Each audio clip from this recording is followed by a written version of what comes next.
pasteur ti ozo mona pasteur nga za boye basakata bazalaka boye peut-être qu'il y a une tolo ko ningisa matiti mo boye nda ye ya so na zoki biloko ntolo na koza boye yo yebi wa musakata so na kende ko ningisa mpungu umvimvil so na kende ozo umvimvil na koza boye bo yebi so ki ngana kende ko za umvimvil na koza boye ministre bakoma kolanda nga et puis élévation ye malamu. Et après musée koya on ne sait sous liwa ya musée. Et Joseph Kabila a reconnaître nga na ye na mboka et puis a remercier nga. Tango no sako kimaki. Na kimaki te mais na voyage. Na kena poto. Na sakola ki ngo devant ba l'état montaner na sakola ki ngo devant na epsa ki même Edi Kapent. Nanzela colonel Vango qui est aujourd'hui général. Alobaye aza soldat tabakangi za lokote mais en beti 20 ans au moins prophétie nanga koksami abimi je le déplore et pourtant so ayo ganga na ero na mela sala ta 20 ans na te pas na. OK. Voilà, na raisonner papa biso nenga lobo non solo bona raisonner batula te omoni so na zaki na onvimvele ou inao mbele na boité. Voilà. Non, bah il bien on va s'arrêter baola nanga ba bi non. Hein, bon copain de l'on a oloba. Donc je suis sincère avec Dieu. Je veux une génération sincère. Aux en a pas faiblesse, mi monisa, c'est un bolimi c'est pas un colo. Moni déjà ambassadeur à Koufi à Kenya ko sala nini kuna na Kivu to ebite olia kinotala banyama na kingakati to atala banyama wa botso a Kenya ma fala tinata attaché ne ba komo lukela Félix ba problème.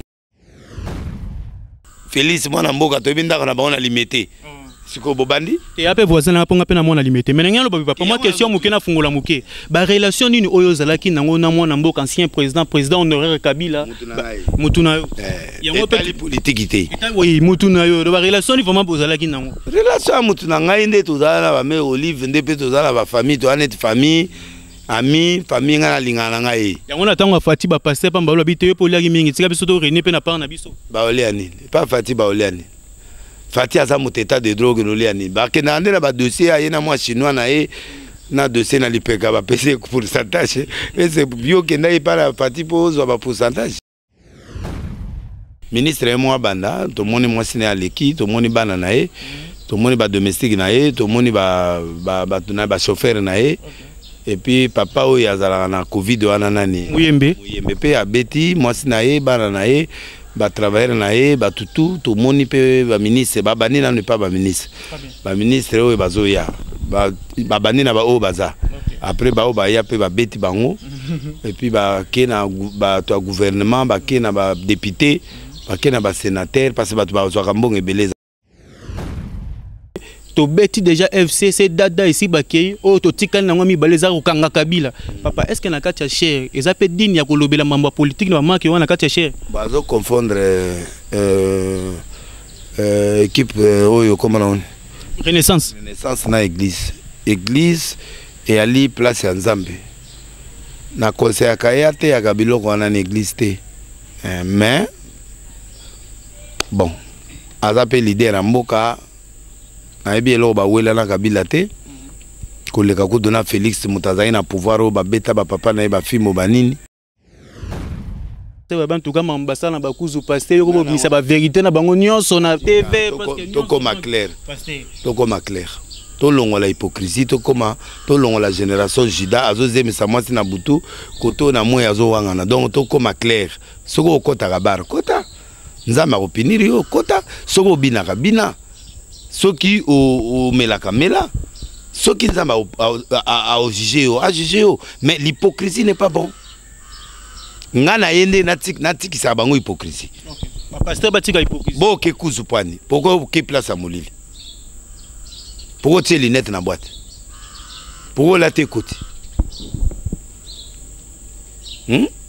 ba selfie wana yango ifuti biso ba biloko to moni na ba TV est-ce ba sala selfie ne kobo Très heureux de vous rencontrer, mesdames et messieurs. Bonjour, bonsoir, tout dépend. À l'heure à laquelle que vous nous suivez, les abonnés, les fidèles de Bibi Télévision officielle, c'est bien là. Ribin Samba, la réserve de la presse congolaise, Mobala Moussakata. Et voilà, Bolela qui, Bossé Déranja qui, Bossé Trakasa qui, Bobenga qui, Mingi. Ribin Samba, Yamela Bisso, prophète et Denis Lessi. Et voilà, Tozane Lonakata Platon, son éminence, prophète de la nation, le pasteur, le prophète responsable de l'église, Arche de Noé. Et le Tozane se place dans Plateau Nabiso. Bonsoir, pasteur. Ah, bonsoir. Première fois, moi, je suis à Moussakata. C'est mon makas, nakata ma indom bepe bana tolo ba sepela. Ba sakata pe fwa kene liboso. Est-ce que ça m'a bé papa? La sepeli makas. Ba sakata va linga biloko te mais la sepeli. Félicitations. Et c'est merci ming papa, c'est ngato kende facile to sala makamwa fait que to sala pe ma indom bepe kende liboso. J'espère que c'est mon makas. Nazane c'est moi. Merci mingi. Merci papa. Et puis nous la bénédiction les salnga moi c'est mon makas. Oza béni. Merci papa. Et voilà papa to ko ta maman nakata si jeune biso, lelo to moni vaccin. Et parce que priorité mina mambo itali santé non yabatu to moni vaccin oyo bamboka ebele presque ça ko contredit ba misusu banzo ndima misusu bazo boya et le vaccin na le que na kati mboka na biso impression na yo topé yo o moni lango ndenge ni papa. Il y a bonne nouvelle, vaccin zéro mabete. Nous soutenons l'arrivée du vaccin, nous soutenons le vaccin protège contre des maladies et contre beaucoup de choses. Mais le problème, c'est que comme un mauvais vent et les caca déjà avant, on va payer belé, bah ça là qui bah le bac qui vaccin, ça piège, bah bloqué belé. Tout le monde a exemple. Au Israël, en France, aux États-Unis, partout, Angleterre, bah ils ont vacciné tout. Mais récit total les a noté. Bien que bah vacciné. Tout le monde ba konzi, ba échantillon ezala d'abord, ba c'est vacciné. Tout le monde a ba test. Il y a quelques-uns qui ont été vaccinés. Ba pesa batouana, ba monisa batouana pour permettre de véhiculer message dans l'église, de véhiculer message dans mboka pour batou ba koka kondima. So ba imposer en batou ici maté. 2 ceux qui peuvent ba salango bouye kaka ici mapete. 3 il faut message et véhiculer. Ba leader d'opinion, ba mon na ba preuve, ba benga biso, tout moni qui va vacciner ba toyo, tout qui mon observation pendant une semaine ou 3 jours, tout moni pendant qu'il y a aucun effet. À ce moment-là, ba expliquer c'est quoi ces vaccins, pourquoi ces vaccins et quels sont les effets indésirables, quelles sont les choses comme ça ba tu vas préparer tant ba mon nango, ba sepeli. Et voilà, si on comprend bien papa, ceux qui disent que non vaccin est premièrement, papa n'a pas vacciné par autorité. En commençant par oui. Ministre et moi banda, tout le monde moi signé à l'équipe, tout le monde bana naé, tout le monde ba domestique naé, tout le monde ba chauffeur naé. Et puis papa o yazala na Covid wana nani. Muyembe pe abeti moi signé bana naé, ba travailleur naé, ba tout le monde pe ba ministre, ba bani na ne pas ba ministre. Ba ministre o bazoya. Ba bani na ba o baza. Après ba o ba ya pe ba beti bango. Et puis ba kena ba to gouvernement ba kena ba député ba kena ba sénateur parce que ba to ba zo kambong ebeleza bango ba salaire makasi donc bango nyonso wana ba vacciner bango sénateur ba député nyonso ba kebina na parlement ba vandi gande ba vanda wana ba bali ko beta moko banda président ti na mutasuka ba beti su na sénat to moni to zema une semaine mutakufite à ce moment là ngai mo na ozo micro na banda ko sa publicité na. Très bien. Alors papa, deuxième question, c'est que nous avons sur Senko, confesseur religieux, pas nabino, kuna to moni Senko ABC, Mokonzambo, toi ici gouvernement, pas question de déclissement. Élection est organisée toujours en 2023. Donc peut-être n'habitez pas non. Senko moni peut-être Mokonzambo, quand on est tension à glisser mandat. Oh, pas dans la deuxième année, à même pas troisième année, mais pourquoi dans la deuxième année directement que non, pas question de glissement, élection de ba ozo ba bandi boze ba na candidat na bango le soir ba candidat boyo ba teke ba catholique ba na bango ba ta politique ba bina na bango ba sa blo tout ba za apolele mais malobi bien pour nous rappeler à l'ordre que l'élection est en 2023 mais un écran pour venir na moni léger glissement compte tenu de la situation en Mboka le président peut arriver en 2023 à faire les élections comme aussi peut glisser un peu parce que j'ai vu le glissement. Un léger glissement dans l'écran prophétique. C'est-à-dire Bon, on fera les élections, mais ça ne sera pas aux dates prévues. Ce n'est pas un problème très grave que ça, mais la Constitution exige immédiatement. Bon, Kabila paie à Glissaki. Bisoka bato catholique, on a besoin de sonder tout solo là qui toquait les États-Unis, tout ça qui prolongation. Donc nous n'encourageons pas au président Félix de le faire. Mais quand écran prophétique comme on l'accent a déjà moins léger glissement, c'est-à-dire que budget à 3 milliards, bon, ça l'élection. Tout ça va réaliser petit. Hein? 3 milliards. FMI a budget à 10 milliards qui sont. On a effort à faire. En 2 ans, il va faire quoi? Il est en train de se battre pour donner de l'espoir au peuple congolais. Et puis Senko Azali Nzambete. Senko, c'est une association locale à RSC comme Arche de Noé. On a un pouvoir. Et papa, il n'a pas le pouvoir d'imposer au gouvernement, ni le pouvoir d'imposer à un parlement. Et ils ont le pouvoir en tant que peuple congolais de rappeler à l'ordre. Et c'est ce qu'ils ont fait. Rappeler au chef de l'État qu'au bout de la tête 2023 élections. Écran prophétique dans minute, oui, oui, vous avez la parole. Okay, merci. Donc, menacer, mais informer, rappeler à l'ordre, mais imposer parlementaire que c'est sûr non, qu'il demande aux parlementaires, bon, tala na kati ya ba programme na bino, soki beaucoup inséré pe malamoko, makama ba loi électorale, s'il y a des modifications à faire, c'est au bango ya kotala ba législateur batala au parlement de voir ça. Il n'impose pas, il propose, il rappelle.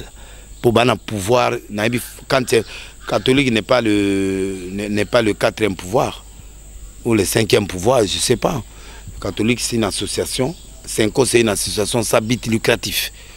Arche de Noé Sali, on est des leaders d'opinion, on peut donner des points de vue, mais on n'impose pas un gouvernement.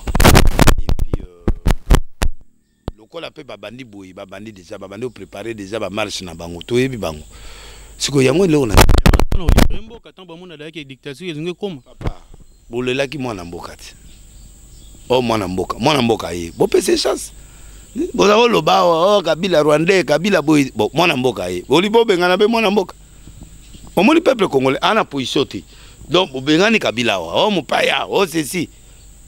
Mais kasi moupa papa na kota mbamona fungola question. OK. Lelo. Félix mwana mboka to binda kana baona limité. Siko bobandi? Et après voisin na ponga pe na mona limité. Mais ngalo papa moi question muke na fungola muke. Ba relation nini oyo zalaki nango na mwana mboka ancien président honoraire Kabila. Mutuna yo. Yango pe politique té. Oui, mutuna yo. Ba relation ni vraiment bozalaki nango. Relation mutuna ngai nde tozala ba mère Olive nde pe tozala ba famille to anet famille.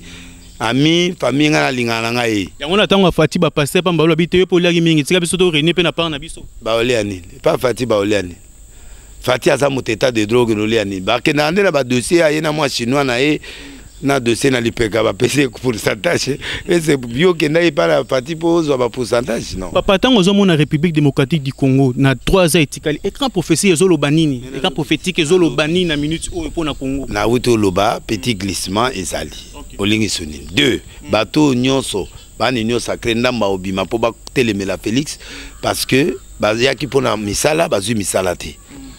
Troisièmement, il y a un candidat moga obima na dernière minute à osala rage mais à ko ebrale bato abilité mais à osala vraiment à obima à zama mingi. Et puis talobaki d'ici 6 mois et événement fâché c'est Gozala na événement bien peu Gozala ou ekoloba monde entier tout le monde est déjà ambassadeur à Koufi à Kenya ko sala nini kuna na Kivu to ebité olia kinotala banyama na Gengakati to atala banyama wa boto a Kenya fala tinata attaché ne ba komo lukela Félix ba problème donc neto zana ebanda ka bongo. Non, nous soutenons le président de la République, nous soutenons l'Union sacrée, malgré, mais nous le soutenons. Par exemple, à Maïla, Alex Abalua Naé, Alex Aba réforme Naé, pour permettre à Tiaba base à Moka, ou permettre ce qui a aucun deuxième mandat et à réaliser rêve Naé, tout la vérité qui est le budget est trop maigre, compte tenu à FMI, pour moi, on a besoin de valeur, il faut développer mon valeur, tout peut s'affranchir congolais valeur, et puis qu'on permettre au gouvernement à ça n'est bien. Donc, nous donnons la chance à Sama qui est 43 ans, qui veut dire sortie de la souffrance, et 3 qui veut dire résurrection, l'espoir du peuple, 4 plus 3 qui veut les repos. On attend à ces gars-là, notre Premier ministre, de nous donner les repos. Mais il faut qu'il écoute les chefs de l'État. 2, il faut qu'il écoute Dieu. À Saliba consultation à Bengi Bissoté, on est mécontent. Président Benga Bisso, tout ça content dans le chef de l'État parce qu'à Tiaki Bisso Valère. Tout le monde Premier ministre aïe, à Bengi Bissoté, à Bengi musicien, à Bengi Batoutou, l'artiste a négligé corps pastoral. A négligé. Même en tant que mais il fallait qu'on voie quand même et puis les prophètes, ils doivent nous appeler pour qu'on lui oriente, pour Mokoza en Kolo. Attends toi laïque. Donc moi je crois que c'est l'élément le plus important, mais nous leur donnons la chance. Nous prions pour eux pour qu'ils réussissent.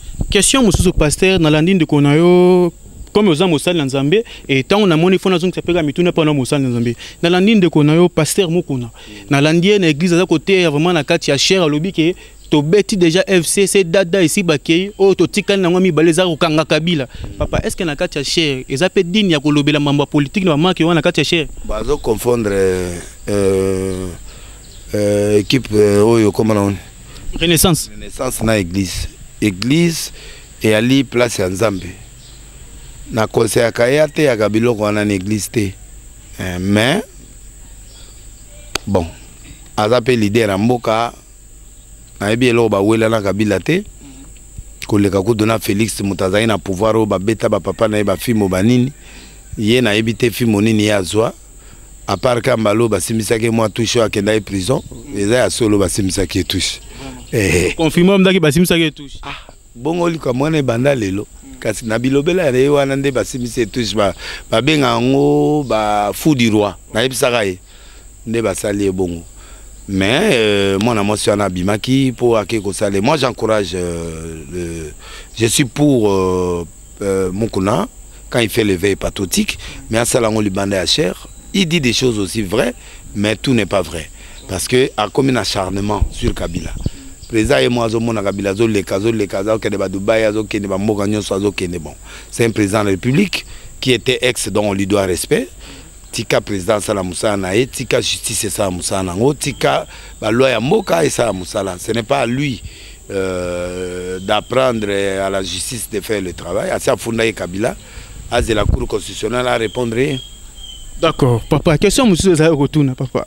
Na époque il y a deuxième république to yebi dictature yara makasi batumi bazo benga Mobutu maréchal roi tout courage nini oyo papa zora ko annoncer comme prophétie entrée ya Afdel o annoncer ngo na kati église o lekaka na tandoyike to po sala ngo ndenge nini to zalaki na ko batu ba benga ba prophète nyonso ba prophète de Baal na ba prophète nyonso to zai wana ba sakoli Afdel e kotate ngana bia o kota le 17 2 mois avant. À côté le 17, les prophéties tout molanga na mboka yangwana. Et après on a menace yaki mambozaki na tout okimagina. Menace zaita. Menace zaide. Na komika célèbre. Directement. Ouais. Ba ministre ba komba ko landanga et puis élévation yé malamo. Et après musée koya on no se souliwa ya musée. Et Joseph Kabila a reconnaître nga na yé na mboka et puis a remercier nga. Tango no sako okimaki.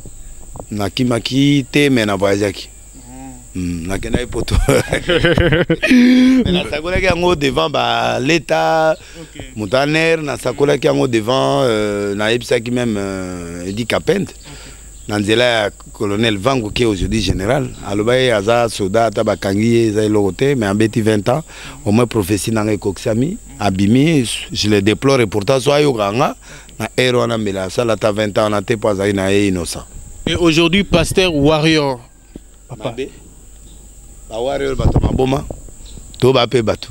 Pasteur yo komi ko kabola bato. C'est non bakisation d'artistes et musiciens. Mais chose grave ngana yebi ke. Ouais non pasteur. Ngana yebi na suka. Pasteur, Sankara de kuta ya Weranson, babenga kaza très impoli. Mais la landi Sankara côté confrère nanga moko ba poser question si pasteur Denis Lesi. Awanga na bangi na.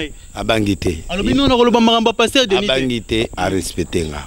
Sankara on a de bonnes relations. Aibi relation ni nana on a wera. Aibi ke wera c'est mon frère. Tant on a eu la prison, on a eu la tinanda kawera, to le to meli à bénir nganake. Aibi ke to ali ensemble. Mais qu'est-ce qui se passe maintenant avec les artistes et musiciens? Non, je suis seulement véridique sur certaines choses. nazolinga ba changer ba ya ipa ya nkolo batika mabe batika kindumba batika kisi ba sala art na bango calmement et ba yokana bazala na concurrence loyale na lobi ba koma ba mi intimité na lobi ba koma ba concurrent loyal, c'est-à-dire oyo asali musala moninga paye asali. Donc oyo approuvé ne biso za ikutina beti boyinga na beti sonia beti abe eza toi ba mde commun to mekana faut ba mekana ba misu ba beke surtout côté ba ninga no ba passer ba bantu kama mbasa na ba kuzu passer yo ko bisa ba vérité na bango nyonso na TV parce que to koma clair to koma clair to longo la hypocrisie to koma to longo la génération Juda azoze misa mwasi na butu koto na moya azo wangana donc to koma clair soko okota gabar kota nzama opiniri yo kota soko bina kabina soki o melaka mela soki nzama a juger yo a juger yo mais l'hypocrisie n'est pas bon ngana yende natik sa bango hypocrisie. OK ba pasteur batika hypocrisie bo ke kuzu pani pourquoi ke place à molili pourquoi tu es lunette na boîte pourquoi la t'écoute ba selfie wana yango ifuti biso ba biloko to moni na ba TV ese basala selfie ne kobo e kobo za la selfie e kobo zelo ka mulilit yo ko sala selfie ne kobo yango ba publier bango yango moni ba biloko e comme ai mamu ne bimi biso awat papa pasteur en même temps au sala eloko bien makasi aux frère Patrice Ngoyi Musoko au memie na poto siko alekin zela wana on a pas passé pasteur la tebiso na te wala vie privée à Patrice mais papa yom tobe yom papa pour la première fois oui mais na ko loba ngote azande ko nga to kende voyage puis c'est tout et amozo lukana ozangate et on a lukelo ko moto soko azamu na ngai ata salinga mabe ou alobi mabe nanga na ko boma famille. Bah, témoignage à Malam, il y a frère José Nzita, Kin Fret Express, premier producteur, au PSA frère José Nzita. Kin Fret Express, producteur, au PSA frère José Nzita. Non, José Nzita c'est mon frère. Dans la bateau, tout Bounanaï. Nakoyi Kozi qui ça a été. Je l'aime beaucoup. Mais si on accompagne bien son nom, passer peut-être la vérité, na yo zamuto, la vérité, na yo peut-être nous sommes bien dans les médias, pasteur. Balinganga te na continuer. Nana besoin d'amour à mutute, nana besoin d'amour en colo. Moi ce qui est important c'est que si je fais la volonté de Dieu, c'est ce qui est important. Est-ce que nous avons mené la majorité? Campagne tondi, ba miracle ça est plein à craquer. Alors une asile. Ba on a été bangamango, les 9 na ozana sele ba ya omona. Et puis nazo tambola les 24 communes et puis les 28 je serai martyr. Très sérieux. Et ko panzana pe ko tonda. Papa martyr ane mela ba toi. La salle en 9 fois. Dératé, ça dit que nous les bêtis, et puis na belaki, les restes na salle. Cette fois-ci, donc, assurance que non martyr, on a plein de zones. Si on a un que ça 10 fois, on a écala. Parce que l'imbi on a bêté na tout na question. Na mimi ba oloba que non pasteur, ti ozo mona pasteur na zabo ba sakata bazalaka boy peut-être qu'il y a une tolo ko ningisa ma titi mo boy. Nda ye attention na zoki bloka ntolo na zabo. Yo yebi wa musakata so na kene ko ningisa mpungu. On vimvel, so na kene ozo vimvel na zabo. Bo yebi. So ki ngana kene ko za vimvel na zabo. Ah oui bien donc nazala nzambe kaka nakota nganga malamo pona zo kisa makofi. Quelle révélation ba betangai alors na tika biloko wana kala na ina ba 10 ans 9 ans yaya betanga na kezo kisi ya makofi na so mule beti na kimamba ngote na lala ka fixe na tia ba brique pendant 1 mois na lala na brique pona dévier papa baba manga na se na tika kinganga ti lelo donc na musakata na fiere oza musakata nde na oloba boye Arthur Nzemena yebinde na oloba Olivier Beleza yebinde na oloba boye Fortune Menga yebi ndenge na zoloba boye basakata yoso ba yebi bazaro c'est 243 ayebi mosheni ayebi ke soki na bangonyo so ba telemisiko po ba yebi ke delele leti madame bibi ya bisina kolo chaîne opaza musakata na États-Unis yango na zoloba ba yebi ke oyela kisite po ba yebi ke soki na zu on vimvel on vimvel voilà na raisonner papa biso nenga loba non zoloba na raisonner batona te omoni so na zaki na on vimvel ou inan mbele na boyete non ba yebi yango basakata ba ola nanga ba yebi non bo copain de l'on oloba donc je suis sincère avec Dieu je veux une génération sincère ozana ba faiblesse mimonisa Senga Bolimi, c'est pas un colo, Nzamba Hotel Misayo. Comme je juge pas pour ma vision. Ma vision, c'est l'arche de Noé. Donc j'accepte les biens, le mal, le faux, pour les ramener vers le bien. Ce qui est important dans l'arche, c'est la sortie, c'est pas l'entrée. Sortez, Zali, quel est le résultat que j'obtiendrai devant les gens qui sont bons et les gens qui sont mauvais. Bon, supporter Ngapo, n'a régné pendant tant et belle. Voilà, merci, nous sommes arrivés à la fin. Les abonnés, les fidèles de Bibi Télévision officielle, c'était bien là. Les prophètes de la nation, prophète Denis Lessi, le prophète ou pasteur numéro 1 de l'église Arche de Noé, église presque partout dans le monde. Ici à Kinshasa, dans la République démocratique du Congo, partout dans Mukil Mobimba, Otomoni, Sangomalam et Panzana, depuis Calais, pasteur Andimé Lanzambe, je suis un journaliste, j'espère que nous avons le depuis 1980, aux 40 ans déjà d'expérience, c'est pas dans la carte Marmanza, mais tout ce pasteur va compter dire. Non. Ok, merci. Voilà, passer jusqu'à là, on continue toujours na kati ya mosala na Nzambe malgré les problèmes, malgré les difficultés, makambo belé toujours, mais azo continue toujours ko persévérer na kati ya mosala na Nzambe. Ndenge biso pe toujours kati ko persévérer na kati ya mosala journalisme dont j'ai été enseigné chez le professeur Wa au sein de l'Institut facultaire des sciences de l'information et de la communication Tokolembate Juvenchin Zimbi. Yo ebi ndenge to. Européen ça papa.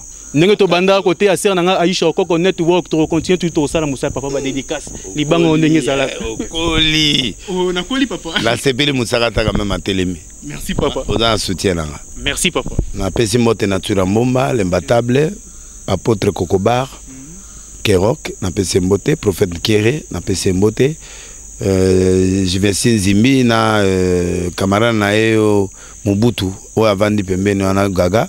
Et puis, merci na docteur, merci na pasteur Michel, merci na ma fille qu'on a na table d'honneur.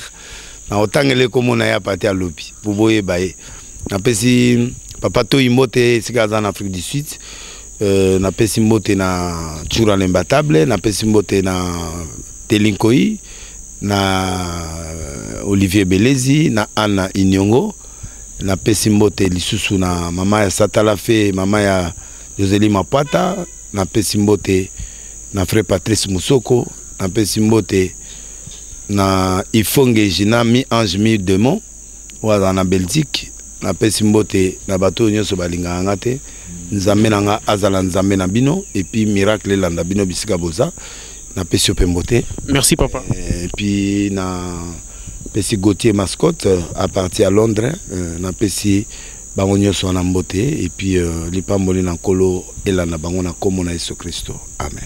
Merci, merci. Moi aussi, je tiens à saluer Bibi Abissina, la patronne de la presse congolaise, sans oublier mon papa qui me suit en direct des États-Unis d'Amérique, papa Gilles Samba, et mon vieux mascotte Samba qui me suit en direct de Paris, Isa Abisser Natou, ingénieur Xavier Makwebo, je te salue, et sans oublier encore mon vieux Platini et Tumbalaka, je te salue. En tout cas, Botik a toujours branché dans la Bibi Télévision officielle, en tout cas, na sepelamine Bosabonara. Ba critique na mne bo critique Abisson de Pesanga, fama makasi ya ko améliorer pe rokoli samusala, hein, ne ça toujours branché. Surtout, abonnez-vous sur Bibi Télévision officielle. Bye, merci.